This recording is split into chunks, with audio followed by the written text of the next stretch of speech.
Life is very complicated, right? There's so many things to decide that you have to do every day that it can be very stressful, right? No, according to an internet newsletter that I subscribe to by a guy called Nat Eliason. I think he's an American. I'm not sure.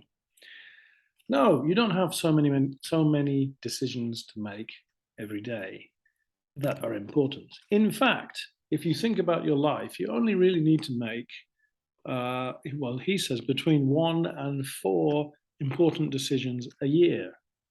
And if you make the right choices of those 4 important decisions, your life will be measurably better. So don't worry about the details of every day, do I buy this, do I do this? If you get a few general ideas right, your life will be good. Really? Well, he says, when you reflect on the last few years of your life, how much has been determined by a few great decisions? So, for example, if you make a decision to go out with somebody or to separate, get married, not get married, eat healthy food, not eat healthy food, get more exercise, don't get more exercise, study more, play more. Those are lots of examples, but it's just a very basic decision to make. And for example, if you decide, oh, I'm going to eat more healthy food, and if you start doing that, that will really impact your life a lot. So what? Well, how can we change, and what do we change? What are the great decisions? Okay, so he's got here, I've got in bold, the key points are in bold here. First, something in our lives is not working and needs to be changed. That's the things that we have to decide about. Something is not working, right? And second, we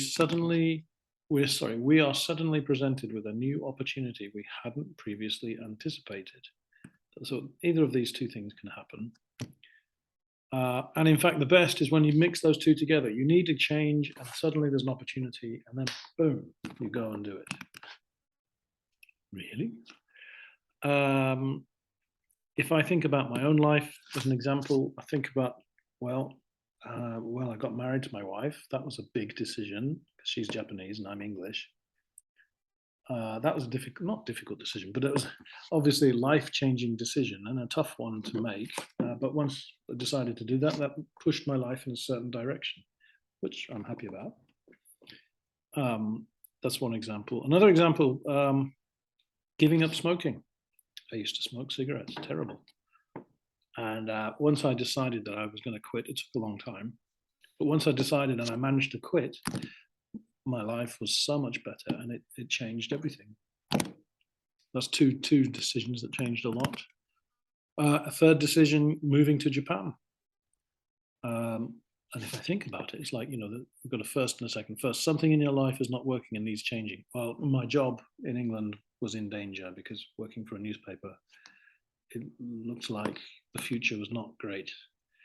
The industry was collapsing. And then second, we're suddenly presented with a new opportunity we hadn't previously anticipated. Well, the new opportunity was we could sell our house in England and buy a place in Japan and have no debts. Wow, that's a great opportunity. So two things happened at once. I needed to change my job, and here was an opportunity. So you just need to do the small thing next, which is just take that step. So is that 1, 2, 3? That's three big things that have happened. So you're probably the same yourself. I don't know how old you are, but everybody has big decisions, or feels like a big decision. The other point that he makes here is that you can't really prepare for these decisions. There's no point in sitting down and working on your decision-making skills, because things happen almost randomly in your life. Or that something is bad and you've got to change it.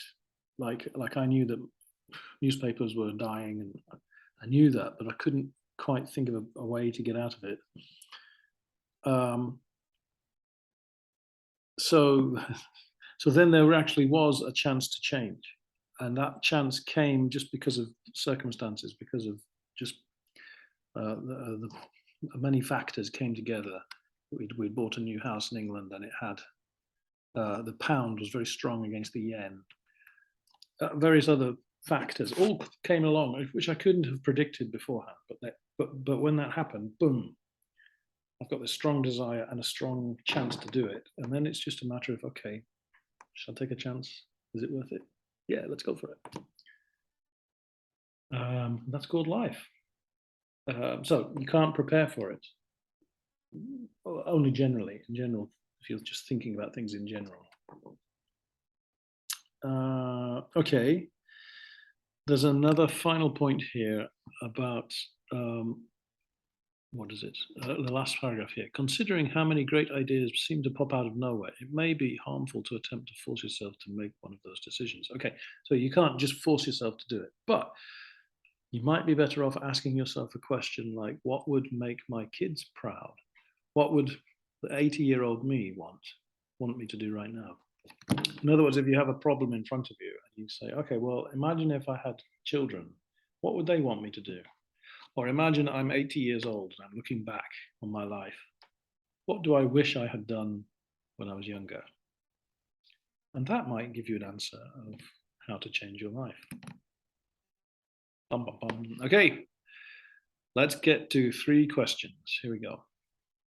Okay, number 1, what big decisions have you made recently or in your life? Any big decisions? Number 2, how do you make important decisions? Do you think about it a lot? Do you just do junking? How do you make a big decision? I think everybody's different.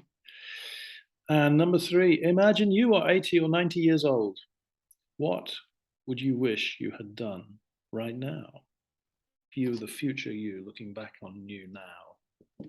What do you wish you would do to make your life better? Okay. Well, there we are. Okay, good luck with those ideas, and I will speak to you soon. Right? Thank you very much. Let me stop this share. Okay. Thank you very much.